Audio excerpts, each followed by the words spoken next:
Airbnb Bust was all your fault. Sorry, but I'm not sorry. I'm going to teach you what you did wrong and what the host community in large did wrong. And actually, Airbnb by proxy did wrong too. See, everybody just screwed up. The hotel industry has been successful for a long time. But here comes some cool disruptive technology that allows people to put their properties on Airbnb and get access to some cash, which opens up this new portal to entrepreneurship where a lot of people are like, I'm going to do something cool. But then, because of oversupply, which is something that was outside of many people's control. Airbnb could have saved us from that one, but still that brought us to where we are today, where listings started to become commoditized. But here's the problem with hospitality. Even when something sucks, you can't respond to it and start to treat it like it sucks. So in this video, let me tell you about how you stopped being a hospitality company, and that's why you have no bookings. My name's Sean Rakijic. I'm at fault for this too, actually. So this is my confession and my education. We're at fault. Let's go. So guys, let me catch you up. I took a year off, right? And I came back to a company that had all sorts of problems. And when Airbnb Bust hit, it really made those problems jump out in technicolor. Like I said, we had a few buildings that just went empty for darn near 2 months because we weren't the right company for the job.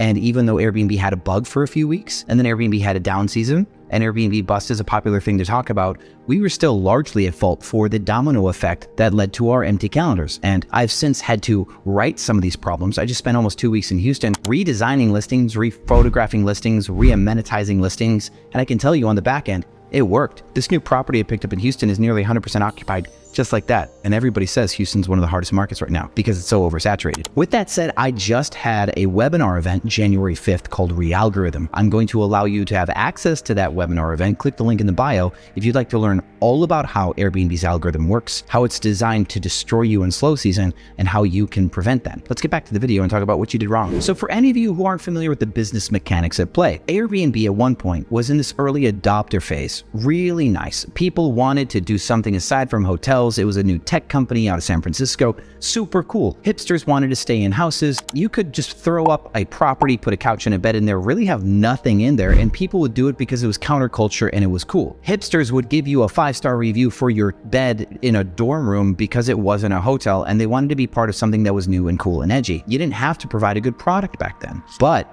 then there were also hosts that came to market that wanted to provide the best product.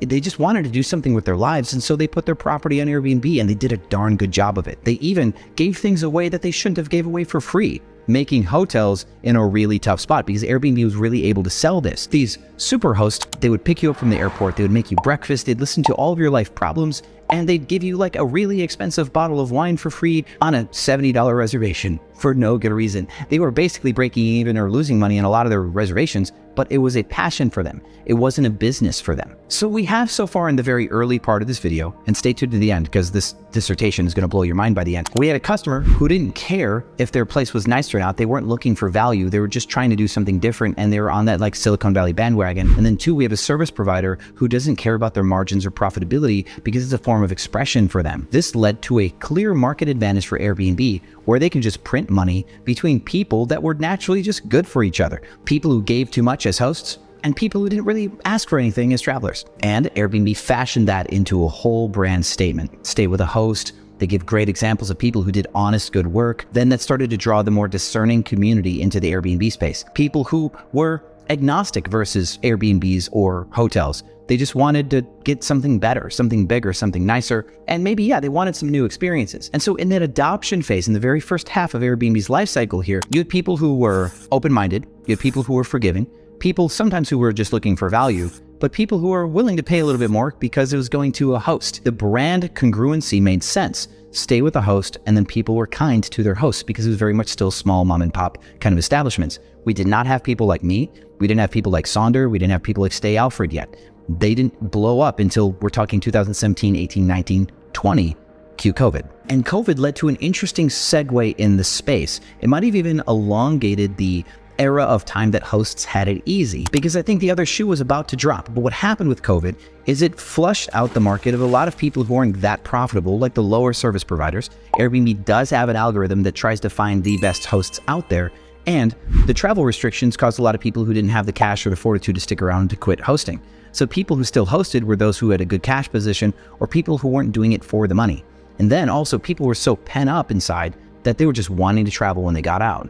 Now, Airbnb had this extra advantage over hotels back then because you had more square footage, you had more private space. If you had a house, you weren't sharing the front door with 40 to 200 different neighbors in hotel rooms. The likelihood of getting sick was lower. So Airbnb had this interesting angle to say that they were a safer, more sanitary option than a hotel. But when you take that timeline and you look at all the events that came to today, which is lots of hosts joined because the money was good, and the money was good for a long while. And then you have influencers like me that are like, I made good money in the space, so let me start making videos so you can do this too. That way I get to feel good about myself paying it forward, but also get a little extra income as an influencer. And so this created this propagation of a rapid adoption of hosts faster than should have happened because of market forces, and not enough adoption of travelers. But also because this was so easy for a while and then things started to degrade, get more competitive, get hard, we have a lot of operators like myself who have grown to positions where they are challenged by new business complexities, new elements of operational efficiency that's more elegant, that's more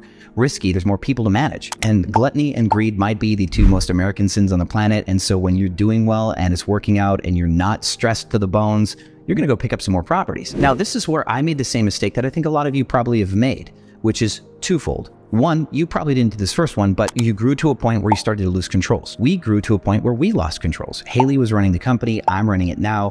When we added 80 properties, if we were a healthy company that still did everything right, just like when we had 30, 40, or 50 properties, then we would have done a better job with our design. There would have been more follow through on the aesthetic to make sure that they were pretty. They would have been stopped with every little intimate detail that makes a person happy to stay there. I just showed up at one of my properties in Houston that we set up end of September, which is down the street from the one that we're doing really good at now. I walked in and I'm like, oh no, this is terrible. The places are bland. There's absolutely no personality, no self-expression, and it's missing so many things that I would say these are required for a guest stay, and we're just missing stuff. In a way, it kind of broke my heart to know that I let the company start to run itself in a way where it allowed this to happen, and I stepped far enough out to retire that I didn't see these things going on, and that oversight was my issue. So now here I am doing a little world tour into all my properties. I cannot tell you how many fake plants, mirrors, baskets, walls that I'm painting, how much decor I'm adding into these places. It's a lot right now, but it's a little stuff that needed to happen a long, long time ago. So some of you might be grown to the point at which you don't have proper controls, and this can break in a few places for you. You might break operationally. You might have a hard time managing housekeeping, which means that your cleanliness starts to go down. You stop billing for damages. You stop keeping track of linens. Wine glasses just go missing, and you start to bleed to death on little losses that you could have controlled or managed, but you just got too busy to do the little things. You might have a bunch of past due balances at Airbnb. Like if you go to your transaction history and you click upcoming transactions, you might see that your upcoming payouts have past dated dates on them, which means there's stuff that they haven't paid you for. You might be too busy to do your accounting appropriately. Thus, your accounts receivables aren't getting paid. You might be too busy to follow through on the little things like we did. When we set up these properties, we put ourselves at a disadvantage because these properties were not nearly as marketable as they should be. Even though we have a solid revenue strategy, if your property is not good enough, there's not much more you can do on the revenue side to fix it. Yeah, we can get full at lower prices, which cause another downward spiral like with guests and damages, or we could have just done it right the first time, had a better listing, had healthy revenues, and our elegant pricing strategy would have kept us completely full at a higher dollar amount with better guests. These are examples of places where you start to fall apart when you get too big. And sometimes it's because you're just too busy to do the right thing and you have a hard time because you didn't hire enough people, you're not managing teams effectively, or you get to a point where you're so big that the complexity of the problem is beyond your pay grade. And that's okay. But that's also where you need to recognize now it's time to hire people who are specialists at something that you'll never be good at, whether it's interior design, or whether it's revenue management, or whether it's guest experience, or logistics, or loss prevention. There will be people that you will hire when you get big that do stuff that you just can't do, and that's okay. Now, the second thing that you probably did wrong, where I think most people started to go wrong, is they started to respond to this industry like it's a commoditized industry and not a service-based, performance-based industry. See, when you have a product that just is gonna get what it's gonna get, you buy and sell corn, you buy and sell plastics, you buy and sell paper, these are commodities. There's really not much you can do. And you know what industry is kind of commoditized right now? There's a little bit of a gambit that's stealing the wealth from the lower class in this industry, but it's still very much commoditized, or the philosophy of approaches, and that's real estate. Landlords, they've kind of commoditized their properties. The real estate market's going to get what it's going to get. unless they all band together and just start bleeding rent out of people. And that's why BlackRock has properties that sit half empty. They don't want the rent because they want to drive up the rent market. Landlords really are just trying to get more rent out of their properties. So yeah, they're stealing wealth from the bottom of the class system, but that's probably for a different video. Otherwise, their approach is commoditized. Whatever the market's going to get in rent is whatever it's going to get in rent. So there's really no need to make many adjustments. And it's kind of hard sometimes to get a landlord to even do any repairs, because what's it worth? He's still going to collect the same rent he's always going to collect, whether or not he's a good landlord. Who likes to get into Airbnb? Landlords like to get into Airbnb because they already own the property and they saw all the sexy stuff in the news about how much money that they can make. They think it's going to be easy because they see everybody else making easy money. But when you mix the ego of a lazy landlord with a hospitality-driven business like Airbnb, the ego will prevail. They will put in no effort. They will still think that this is very much a passive, commoditized industry where you just put beds in the place instead, and you just kind of just run your flat operation. I hate to accuse you landlords and owners of being this, but if you guys took this what does it matter approach, we're just going to be part of the heat. We're going to be like everybody else, and we're going to get what the market generates, because the market always generates. This is where you made a mistake. And that is why some of my students who have properties where they spent half as much as you guys are generating 50% more revenue than you guys right now, because they're treating this business still like it's a hospitality business. We can take a basic bumpy product and we can sell that product to a traveler, but we can give that traveler a concierge-driven experience where we're there for them, or we pick up the phone, or we proactively call them. We ask about their day. We help them with things on the phone. We will stay on the phone with them for 30 minutes to figure out the internet if they need to, because being smart is not required to stay at our company. And these concierge-style experiences will win the 5-star review of the traveler. Even if you have a nice property, if you're this hyper-withdrawn landlord-style person trying to make money on Airbnb, the traveler expects some level of care and hospitality still. And the nicer the property that you have, the more that they're going to expect a professional concierge-style experience. And so some of you are watching this video going, oh no, that's not me. I care about my guest. Yeah, but the few and far between here are not the ones that are responsible for carrying the reputation of Airbnb, when it's the clamoring of guests and their negative guest experiences that is driving the current sentiment about Airbnb. So now, winter of 2022, what are we seeing? We're seeing people complaining about crazy guest fees. They're complaining about checkout instructions where they have to do their own dishes and their own laundry. They're complaining about the large deregulation of the experience where you can have a good host one day and then a terrible host the next day, that Airbnb really has no control over that. We're seeing people go back to the hotel industry for consistency, because even though they will admit that they will get a better experience on Airbnb sometimes, they don't want to roll the dice anymore. Their trip is too important that they will rather choose to have a consistent 7 out of 10 experience every time than to have an 8.5 experience once and a 5 experience twice and a 1 experience once, right? They want to avoid the negative experiences of Airbnb, so they're going back to hotels for average, mediocre consistency. And the mindset that drove this is the commoditization of staying in a short-term rental product. There are too many people who have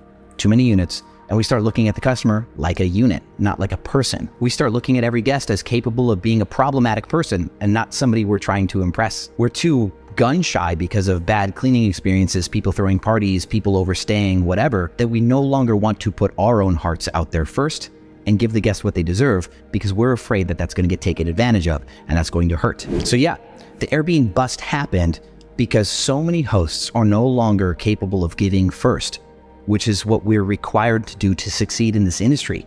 You want somebody's money, you're not going to get their money for your house. That is not why they're giving you the money. Sure, they're going to stay at your place, but they're giving you money specifically because they want you to have their back during their trip.